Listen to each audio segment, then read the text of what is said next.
Merci de votre fidélité sur la chaîne des leaders Senbuzz TV mbokk yi ñu ngi am mbégte ak kontaante tey rafetlu seen àndina ak suñuy programme sur la chaîne des leaders muy doon mbégte kontaante saa su ne képp kuy leader ñu koy jox kaddu ngir gën leen a xamle ak moom ku ñu dootul présenté donte ni ndaw la ci musique ñu fas yéene waxtaanee carrière am waxtaanee musique waxtaanee aussi certainement tolluwaayu li nga xamee ni mooy doxalinu société bi entre guillemets Abiba ku ñu dootul présenté la moom la rédaction Senbuzz di am ak jotaay ça fait vraiment plaisir quand même Abiba rédaction Senbuzz nga ma ñu possibilité tey ñu am ak yow jotaay. Pareillement ça me fait vraiment plaisir tamit. plaisir partagé. bokk ak yéen interview. merci maa ngi nuyu ñëpp di nuyu soppe yi. di leen wax voilà tey moom fii la. Senbuzz la alors li waral émission bi bokk na ci gën la xamle ak leaders yi mais également ak ñi nga xam ne ñooy say fans en dehors de musique ñu gën a découvrir ki nga xam ne mooy Abiba. c'est vrai que élève nga dinaa la tooñ quand même pour commencer. nan ngay dundee vacances yi nga nekk élève c'est vrai que entre guillemets entre Abiba du n'importe quel élève nan ngay dundee vacances yi en tant qu'élève. Abiba fi mu ne étudiante la. ok donc en deuxième année. Vacances yi moom ñun est-ce que am naa vacances man non je peux dire que aw ma vacances parce que damay liggéey dans ma musique pendant les vacances. ok muy studio muy concert yi muy soirée voilà donc. D'accord, Abiba amul vacances. Voilà, Abiba amul vacances, mais quand même elle se fait plaisir avec sa musique. C'est très bien. Voilà. Alors c'est vrai que ñu découvrir la nga nekk ndaw ci musique fan nga amee yëg-yëgu sentir ni am nga choix wu def musique Abiba. waaw bi may gën a nekk xale. et tout donc dama ko doon fawanto. Mais avec le temps, à l'âge de 14 ans, ma daal di vraiment prendre les choses au sérieux. Un prof de guitare boo xam ne grâce à lui j'ai pu convaincre mon père mu bàyyi ma mu wéy. Donc j'ai pu convaincre les parents et alhamdoulilah à 14 ans fin 2015 laa commencé wéy. Et booba léegi macha allah maa ngi ci sama carrière. alors dinaa la laaj aussi bu fekkee ni ba ngay door a commencer sa papa ñëpp xam nañ ko ci réew mi par rapport ak statut bi nga xam ne moom la yor. évident woon na mu nangu nga def musique wala nan nga doon dundee moment boobu aussi ak sa famille. non c'était pas évident parce que moom c'était un éducateur. bien sûr moom ak sama yaay yëpp. donc c'était vraiment un peu ambigu ci ñoom. mais moom il s'est porté garant. par rapport ak entourage bi par rapport ak. conseil yi ak tamit ànd ceeg man. Et depuis lors voilà ñu ngi ci carrière bi avec le soutien de toute la famille. et des amis. très bien alors donte ni xale nga mën nañu wax ni bokk nga ci xale yi nga xam ne ni quand même indi nañu benn pas de révolution ci li nga xam ne ni mooy musique style musical bi Abiba di def lu tax nga bàyyi fi mbalax pire et dur bàyyi fi li gars yi di def Abiba indi sa style bopp entre guillemets boo xam ne certainement sénégalais yi xëy na découvrir uñ ko woon. bon noonu laa commencé sama carrière dans le world music.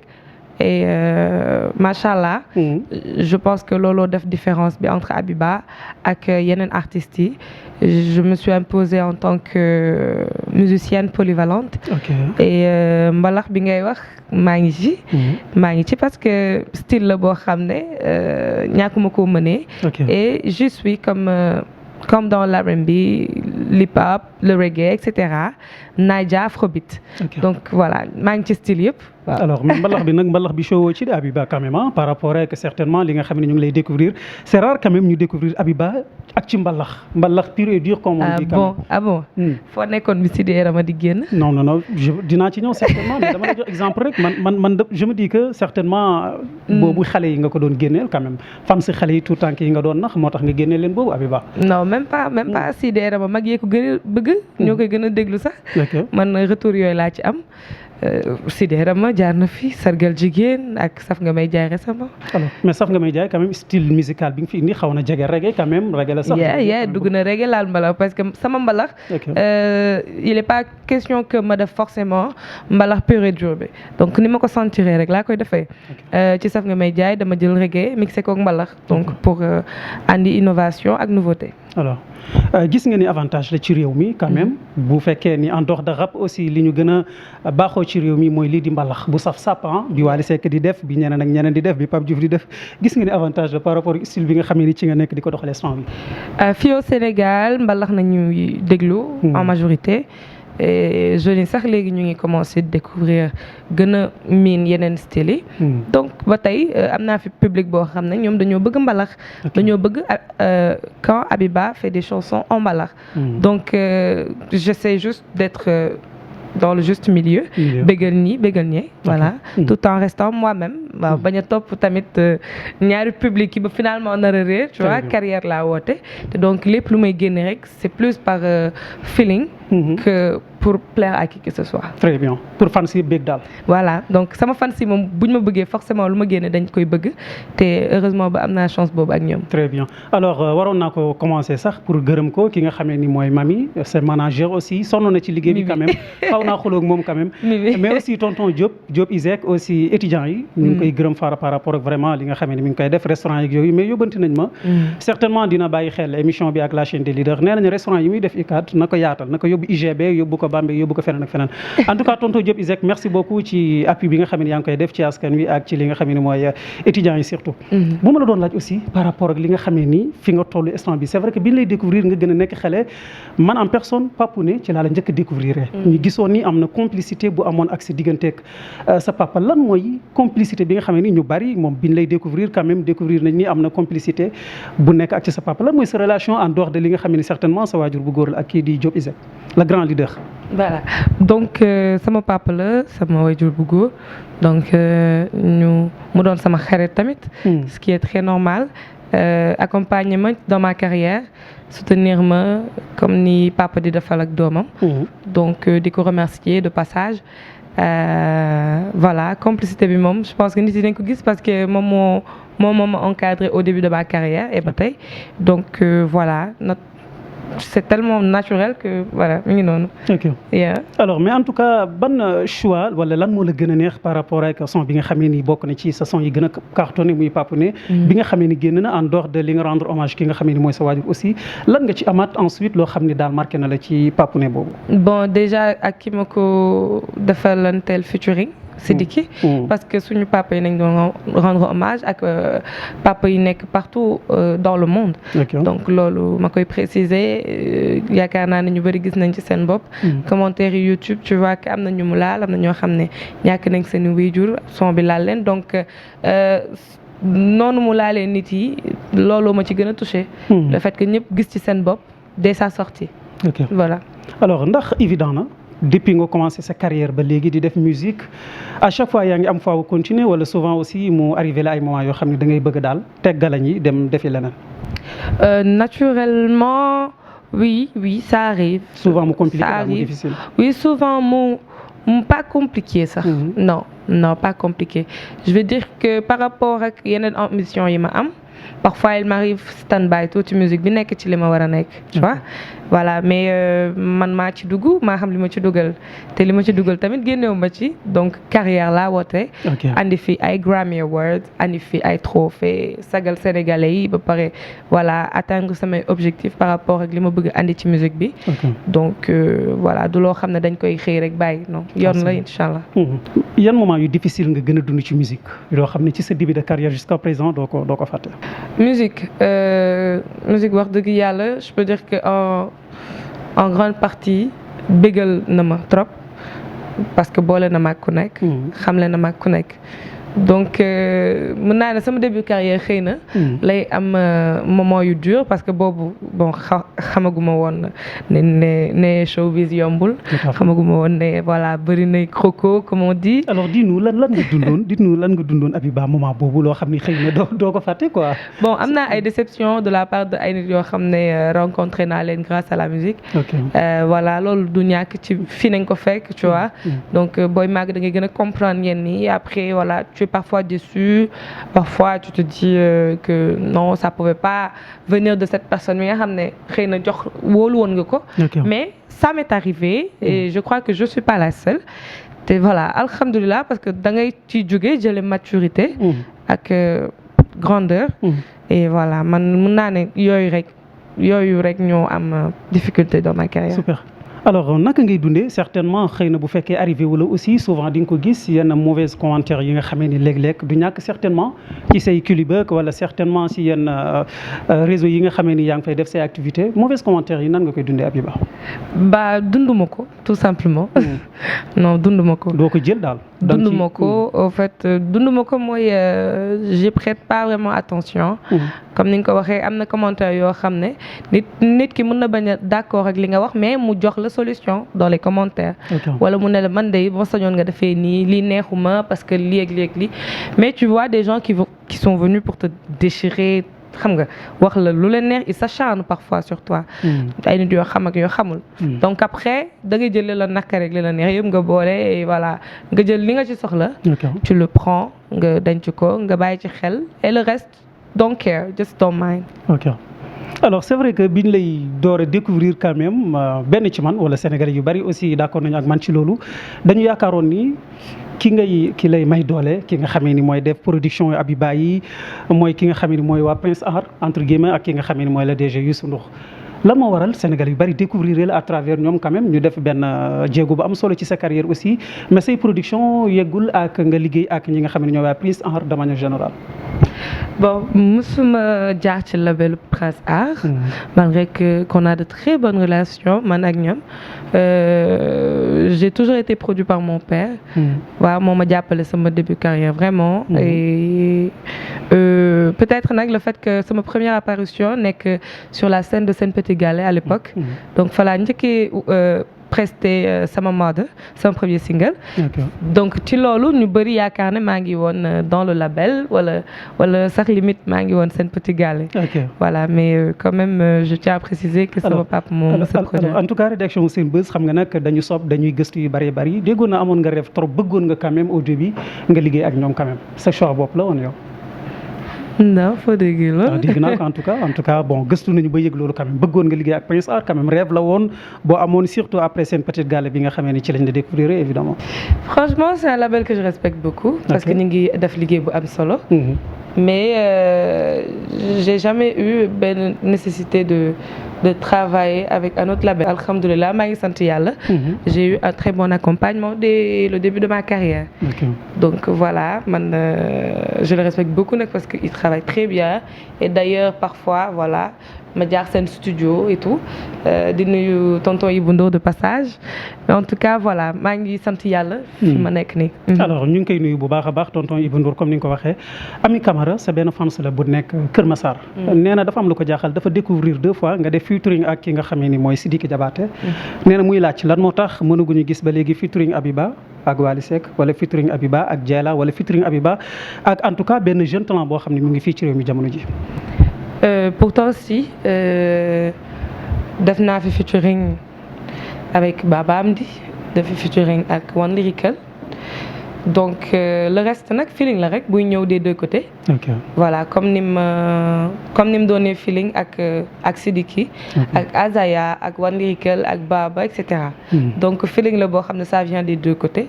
par contre ñoom ñëpp Habiba dinaa la tooñ Habiba suñu artistes yi lu tax nga ba leen fii Sidiki Diabaté ak Nigérien boobu la Habiba tamit foog ma tooñ la tamit sama xarit nag. mais quand même. xam nga léegi la boole ñu si waaw mais quand même man ça me fait énorme plaisir quand même ma découvrir Habiba ak Pape Diouf par exemple. pourquoi pas ma découvrir ko quand même c'est vrai que ça fait bientôt 5 ans wala 6 ans yaa ngi def sa carrière pourquoi pas ba léegi mënaguñu am loolu Habiba. mais comme ni ma la ko waxee rek. da nga xeeb mbalax quand même wala du loolu. non mais maa ngi mbalax mënuma xeeb foo xam ne fa laa juddoo mënuma leen xeebal mënuma xeebal sénégalais seen mbalax. su ma ko xeeboon du ma woy mbalax. donc je peux dire que feeling la bu artistes yi di yëg malgré que ñoom ñëpp xamante na ak ñoom c'est mes frères c'est mes sœurs. ñi ma fi jiitoog ñi nga xam ne man maa leen jiitu mais voilà carrière nañ ko quand même loolu il faut que sénégalais yi bàyyi ci xel. parce que parfois ils ont de ces envies de nit def dara ak diw et tout ça peut-être que nit ki projet yi mu nekk. loolu bokk ci wala que à l'avenir les gens sont en train de projeter ça. mais nañ ñu bàyyi ak suñu rythme ba ñoo waaxu yàkkamti tu vois parce que voilà sinon day indi ay confusion entre les gens et. alors ça n'a pas lieu d'être. alors c'est vrai que fans yi ñooy laaj quand même vraiment découvrir Habiba ak yenn artistes artistes leaders yu mag yi fi nekk yëpp yóbbante fans yi la woon quand même raison pour laquelle ñu waxaale la ko j'espère que di nga ci bàyyi xel aussi Abiba man moom en personne man moom yàkkamti naa gis Abiba ak Wally Seck man yàkkamti naa ko man. dëgg la waaw maa ngi lay ñaan yàlla balaa yàgg yàlla defal loolu incha allah. alors ce choix ak anglais c'est vrai que bari na say son yoo xam ne aussi dañuy découvrir Abiba ak anglais Abiba da nga ñu woon da nga dégg anglais wala da nga nekkoon États-Unis wala Abiba daal bëgg nga anglais de. dama jàng anglais à l'école. ok donc daw ma jàngi école pour muy dugg di génn. donc naturellement. dama ko jàng yeneen langues yi français ak espagnol.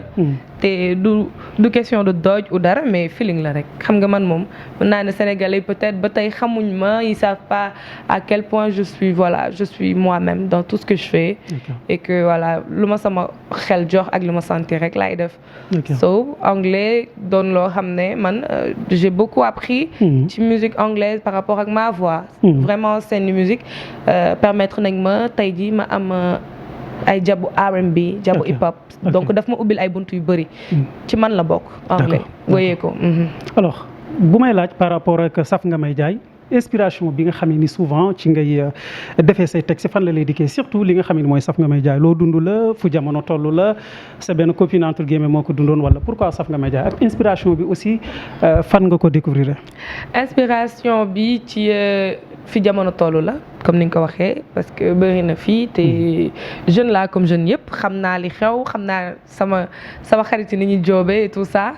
so du sama vécu quand même mais voilà am naa ci des échos te gëstu naa ci ba mën koo wéy tey donc mën koo wéy vraiment à l'aise maîtriser naa sujet boobu noonu tu vois avec les filles on se raconte tout et tout et finalement da ngay comprendre lu bëri moo tax ma big up leen ci biir xam nga sama xarit yi nga xam ne dañoo mën a jaay neex after ngay daw ci ginnaaw waa ji parce que après voilà t'as trop fait genre affaire bi rëcc la tu veux rattraper le coup et voilà mën naa ne jeunesse bi ñoom xam nañ bu baax li ñuy géem so voilà mi ngi noonu Saf Nga May Jaay moom super mi ngi noonu alors bu ma la doon laaj aussi par rapport ak fi nga xamee ni toll nga fi ñuy fàttali nii ki rédaction Senbuzz di am ak jotaay ndaw la musique xam ko vraiment mu indi touche ba am solo quand même ci bokk ci ndaw yi nga xamee ni également ñu ngi révolutionner li nga xamee ni mooy musique quand même fii ci réew mi bu ma la doon laaj aussi artistes yi fi nekk donte ni ñëpp yaa ngi koy wax ci say biir wax am nga ak ñoom ay relation yu normal kan nga xam ne daal complicité yàlla def na ko seen diggante ay conseils mënul jug di ñëw ci yow à chaque fois en tout cas mu ngi lay appuyer bu baax a baax. franchement am naa soutien wu ñëpp am naa vraiment soutien wu ñëpp sympathie wu ñëpp. donc voilà mënuma ne telle personne rek la parce que ñoom ñëpp sama surtout mes frères musiciens surtout ñoom. comme qui vraiment comme par exemple comme Momo Dia. comme Sidi Diop. comme surtout les musiciens je veux vraiment dire les instrumentistes tamit. Fada Freddy tamit moom ak waa Ndongo Di le groupe Daara J Family franchement su ma limee damay juum ñoom ñëpp la. rappeurs yi mbalaxmaan yi grand yi ak sama waa génération ñoom ñëpp ils m'accompagnent parce que gis nañ li may liggéey. gis nañ ne am naa ci avenir. donc ñoom duñ ma seetaan et nekkuñ di ko def. tout le temps ils sont là di ma jàppale musicalement. di ma rapporter seen expérience di ma vraiment accompagner dans ma carrière. te loolu mën naa ne chance bu ma am la voilà mënoon na leen ci bañ a fekk donc ñoom ñëpp ma leen di remercier bu baax. nan ngay def wala nan la lay def nga gis wala nga yëg benn xale bu jigéen boo xam ni entre guillemets léegi ay affaire yu sexité bari na ay affaire yu bëree bëri yoo xam ne ñu ngi koy faral di découvrir ci société bi bari na jigéen dara dal na ko sexité nangam yóbbu nañ ko justice yëg-yëg boobu en tant que jeune fille lan la lay def. Tu vois chacun est responsable ça dépend de tamit maturité wu nit ki. donc mën naa ne xale bu jigéen de base voilà xamee wuñ ko ci yenn yi surtout fii ci suñu société. donc di gën a wax sama fans yi ak jeunes yëpp yi may seetaan di lancer appel ci ñu gën a concentré wu. ci loo xam ne mooy defar suñu avenir ñu gën a am jom am fulla ak fayda. te gëm liggéey ñeme ko tamit voilà. alors Abiba xam naa du ñàkk waxtu bi léegi mu dab ñu bu fekkee ni tamit am na loo xam ni jamono ji gis nga ni producteurs yi c'est vrai que ñu bari dañuy faral di wax ni ñu bari ci ñiy def musique lu tax souvent ñuy nekk victime c'est parce que dañ dul am ay moyens pour évoluer ci li nga xamee ni ci lañ bëgg ndax amul message boo war a jëmale ci ñi di producteurs yi ñi nga xamee ni xëy na ñooy accompagner ñi bëgg a def musique ci amuñu possibilité aussi. waaw donc nañ gën a jox gëdd artistes yi loolu laay wax. ouais parce que loolu bon xëy na le grand public n'est pas au courant wala duñ ci bàyyi xel. mais artiste dafa gën a soxla ñu gëm ko. gën ñoo jàppale. voilà donc limite tu penses que maintenant producteurs yi ñooy stars et que artistes yi ñoom. voilà c'est les marionnettes quoi xam nga Sénégal ils ont cette tendance de jouer comme ça avec les artistes. En tout cas ce qui est sûr c'est que sans liggéeyu artiste bi producteur bi du am lu mu def ci poche am. voilà donc nañ joxante cër nañu professionnel dans le travail. nañu respecter contrat yi nañu voilà nañ def li ñu waxante waaw parce que fii moom je peux dire que artistes yu bëri dañuy am xëy na kersa waxtaan ak ñoom et tout parce que contrat la donc na gën a professionnel da liggéey bi gën a jaar yoon incha allah su boobaa moom je crois que musique sénégalaise dina romb fii. Abiba benn mbokku internet yóbbante nañu dafa ni ma laaj la ndax gis nga ni xale yi nga xamee ni ñooy dem fële seen petite gallée pour am avantage yu def musique ndax ni loon war a jàppale gis nga ni am na aussi mu ngi laaj nee na souvent ñu bari dañ gis ni par rapport ak évidemment li nga xamee ni ñu ngi koy joxe ci ay résultats d'une façon négative lañ leen gën a jàppee ban commentaire nga am ci loolu. bon je maîtrise pas le sujet et je mosuma jaar foofu. voilà donc. en tant que xale ndaw buy def musique aussi say mbokku naataango ay jigéen nekk fa bëgg a def musique comme yow amuñu possibilité yaakaar ni foofu la ñu war a mën a jaar. waaw mais c'est bien c'est de base li ñu wax c'est que Sen Petit Gallé concours la compétition la. pour permettre à des jeunes de pouvoir réaliser leur rêve d'artiste. donc après nag après Sen Petit Gallé ce qui se passe dans leur vie wala ndax ñoo leen di produire ou pas. ça moi je sais pas. mais en tout cas je pense que c'est quand même bien quoi. bëri na ñu bëgg a wéy te amuñ occasion bi. donc c'est bien pour les jeunes. alors ndax mën nañu xaar balaa yàgg nga xëcc kenn ci ña fa nekk xale yi indiwaat ko sa wet ngeen bokk liggéey ensemble. Qui sait, franchement, il y a de ces questions, je peux vraiment pas y répondre parce que c'est des choses yoo xam ne xëy na à l'avenir mën na nekk. D'accord mais instant bi daal da ngay daw question yu daal ci gàttal. non daw ma ko. mais dama la juste wax ne que je maîtrise pas. D'accord xamante naa ceeg ñu bëri ci ñoom. macha allah et c'est des sœurs à moi. voilà donc bu ñu liggéey boolee à l'avenir dinañ liggéey. D'accord yan projet nga am idée instant bii nii yoo xam ne bëgg nga franchement. mu réaliser wu balaa yàgg ci musique ci sa carrière ci sa vie aussi. sama sortie album sama concert yi ma bëgg réaliser ak tournée yi donc loolu je peux dire que mooy yeggali liggéey bi ak plan de carrière bi ñu lal. D'accord voilà. alors man sama projet idéal mooy Mimi Diop maa ngi koy ñaanal mu yàgg fi te wér. te ma xolowaale sonaloon naa ko trop quand même Mimi merci beaucoup en tout cas c'était plaisir quand même Abiba. c'est vrai que xat nga terewul nga may ñu possibilité bi malgré que xawoon na difficile mais merci en tout cas. merci à vous. c'était plaisir quand même. plaisir partagé. ñu ngi lay ñaanal nga yàgg fi te wér. alors Mami. merci ñu bokk lépp. merci beaucoup ci lu yàggul dara sur la chaîne des leaders jërë ngeen jëf. góor kàttan baax lool ci góor gu tële ba góor gu gaaw a daanu am ka lu yomb la contactel gaaw ci numéro téléphone yi ngeen di gis